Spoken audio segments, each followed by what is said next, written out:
ഇത് മാസ് മോട്ടോഴ്സിന്നാണ്. നമ്മുടെ Honda unicorn BS6 model വണ്ടിയാണ്. അതായത് 160യുടെ എഞ്ചിനാണ് വരിക. അതിൻ്റെ ഗിയർ ബോക്സിൻ്റെ ബെയറിങ് കംപ്ലൈൻ്റ് ആയിട്ട് നമുക്കത് എഞ്ചിൻ നല്ല രീതിയിൽ സൗണ്ട് വ്യത്യാസം, ഗിയറൊക്കെ ഇട്ട് വണ്ടി ഓടുന്ന സമയത്ത് നല്ല ശബ്ദ വ്യത്യാസം ഉള്ളതുകൊണ്ട് നമ്മളത് അഴിച്ചേക്കണമാണ് അത് ചെക്ക് ചെയ്യാനൊക്കെ ആയിട്ട്. ഏകദേശം ഒരു 1.5 ലക്ഷം കിലോമീറ്ററിൻ്റെ അടുത്ത് അങ്ങോട്ട് മീറ്ററിൽ കാണുന്നുണ്ട് നമുക്ക്. അപ്പോൾ നമ്മളത് അഴിച്ച് ചെക്ക് ചെയ്യുന്ന സമയത്ത് നമുക്ക് കംപ്ലൈൻറ്റിൻ്റെ കാരണം എന്ന് വെച്ചാൽ ഈ ഗിയർ ബോക്സിൻ്റെ ഈ ബെയറിങ് പോയണം. ഈ ബെയറിങ്ങിന് അത്യാവശ്യം നല്ല രീതിയിൽ തന്നെ പ്ലേ കാണിക്കുന്നുണ്ട്, കണ്ടോ, അതിൻ്റെയാണ് കംപ്ലൈൻറ്റ്. പക്ഷെ നമുക്കത് അഴിക്കുമ്പോഴുള്ള പ്രോബ്ലം എന്ന് വെച്ചാൽ അത്യാവശ്യം തേമാനുള്ള ഭാഗങ്ങൾ നമ്മൾ മാറ്റി സെറ്റ് ചെയ്യേണ്ടതായിട്ട് വരും. കാരണം വെച്ചാൽ ഇപ്പോൾ നമ്മളിപ്പോൾ അഴിക്കുമ്പോൾ ഗിയർ ബോക്സിൻ്റെ ഈ 4 ബെയറിങ് നമുക്ക് മാറ്റിയിടണം. ഈ 4 ബെയറിങ്ങൾ മെയിനായിട്ടുള്ള 4 ബെയറിങ്ങൾ നമുക്ക് മാറ്റിയിടണം. സാധാരണ രീതിയിൽ നമുക്ക് എഞ്ചിൻ വർക്ക് ചെയ്യുമ്പോൾ ക്രാങ്ക്, സിലിണ്ടർ അടക്കം എല്ലാം മാറ്റേണ്ടി വരാറുണ്ട്. ഇതിനകത്ത് നമുക്ക് ക്രാങ്ക് ഷാഫ്റ്റിന് കംപ്ലൈൻറ്റ് ഇല്ല, ക്രാങ്ക് ഷാഫ്റ്റ് ഓക്കെയാണ്. സിലിണ്ടർ സ്ക്രാച്ച് വന്നിട്ടുണ്ട്. സിലിണ്ടർ സ്ക്രാച്ച് എന്ന് പറഞ്ഞു കഴിഞ്ഞാൽ ഓൾറെഡി ഇപ്പോൾ നിലവിൽ നമുക്ക് പുകയുടെ പ്രശ്നമൊന്നും ഉണ്ടാവില്ല. പക്ഷേ നമുക്ക് ഈ ഇത്രയും സ്ക്രാച്ചസ് അതിൻ്റെ ഉള്ളിലുണ്ട്. അപ്പോൾ അതുകൊണ്ട് തന്നെ നമുക്ക് റിപ്പീറ്റ് ഇതേപോലെ തന്നെ നമ്മൾ സെറ്റ് ചെയ്ത് കഴിഞ്ഞാൽ വണ്ടിക്ക് പുക കാണിക്കും. ഈ സൈഡൊക്കെ നോക്കുമ്പോൾ അറിയാം നല്ല രീതിയിൽ സ്ക്രാച്ചസ് വന്നിട്ടുണ്ട്. അപ്പോൾ സിലിണ്ടർ കിറ്റ് നമുക്ക് മാറ്റേണ്ടി വരും.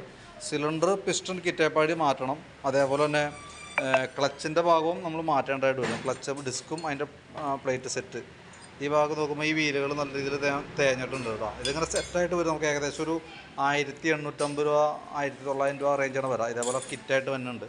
അപ്പോൾ അതങ്ങനെ ആ രീതിയിൽ മാറ്റാം. പിന്നെയുള്ളത് നമുക്ക് ഈ ഹെഡിൻ്റെ ഭാഗമാണ്. ഹെഡിനകത്ത് വരുമ്പോഴത്തേക്കും നമുക്ക് ഇതിൻ്റെ ഹെഡ് ക്യാമ് കാര്യങ്ങളൊക്കെ ഒന്ന് അഴിച്ച് ക്ലീൻ ചെയ്തിട്ട് ബെയറിങ് കംപ്ലൈൻറ്റ് മാറ്റണം. വാൽവ് എന്തെങ്കിലും മാറ്റി റീസെറ്റ് ചെയ്യേണ്ടി വരും. വാൽവ് മാറ്റാം, വാൽവ് സീറ്റിങ് കൂടി ചെയ്തിട്ട് നമുക്ക് റീസെറ്റ് ആക്കാം. പിന്നെ അതേപോലെ തന്നെ ക്യാം ചെയിൻ അത്രയായിട്ടാണ് നമുക്ക് മാറ്റേണ്ട കേസ് ഉണ്ടാവും. പിന്നെ നമുക്ക് അതിൻ്റെ ഓയിൽ സീൽ, ഓറിങ്ങുകൾ, ഗ്യാസ്കറ്റ് കിറ്റ്, എഞ്ചിൻ ഓയിലടക്കം മാറ്റി നമ്മൾ സെറ്റ് ചെയ്യണം. അതിനകത്ത് നമുക്ക് ഒഴിവാക്കാൻ പറ്റുന്നത് ക്രാങ്ക് ഷാഫ്റ്റാണ്. ക്രാങ്ക് ഷാഫ്റ്റ് ഏകദേശം ഒരു 4000-4500 രൂപ റേറ്റ് വന്നായിട്ടാണ്. അപ്പോൾ അത് നമുക്ക് എന്തെങ്കിലും കംപ്ലൈൻറ്റ് ഇല്ല. അപ്പോൾ നമുക്ക് അത് തന്നെ യൂസ് ചെയ്യാം. ബാക്കിയത്തെ ക്ലച്ച് ഡിസ്കൊക്കെ എന്തായാലും ഡാമേജ് ആയിരിക്കണം. അപ്പോൾ അത് മാറ്റണം. സിലിണ്ടർ കിറ്റേപ്പാടി മാറ്റണം. സിലിണ്ടർ സ്ക്രാച്ചസ് ഒക്കെ ഇവിടെ നോക്കുമ്പോൾ കൃത്യമായിട്ട് നമുക്കറിയാം. ഗിയർ വീലുകൾക്ക് ഡാമേജ് വന്നിട്ടില്ല. സാധാരണ ഗിയർ ബോക്സിൻ്റെ ബെയറിങ് പോയി കിടന്ന് ഓടുമ്പോൾ ഗിയർ വീല് കംപ്ലൈൻറ്റ് വരാറുണ്ട്. അപ്പോൾ നിലവിൽ ഗിയർ ബോക്സിന് കംപ്ലൈൻറ്റ് ഇല്ല കേട്ടോ, വീലുകൾക്ക് ഡാമേജ് ഒന്നുമില്ല. അപ്പോൾ നമുക്ക് ഈ ബാക്കിയത്തെ ഭാഗങ്ങൾ ചെയ്താൽ മതി. അപ്പോൾ ഞാൻ അതിൻ്റെ ഏകദേശം ഒരു എസ്റ്റിമേറ്റ് ആക്കിയിട്ട് അതിൻ്റെ ഡീറ്റെയിൽസ് വാട്സാപ്പിലേക്ക് ഇടാം കേട്ടോ. വീഡിയോ കണ്ടുകഴിയുമ്പോൾ നോക്കിയിട്ടൊന്ന് റിപ്ലൈ ഇടണേ. കാരണം റിപ്ലൈ ഇട്ടിട്ട് നമുക്ക് അതനുസരിച്ചിട്ട് വേണം വർക്ക് കംപ്ലീറ്റ് ചെയ്യാനായിട്ട്. ഓക്കെ.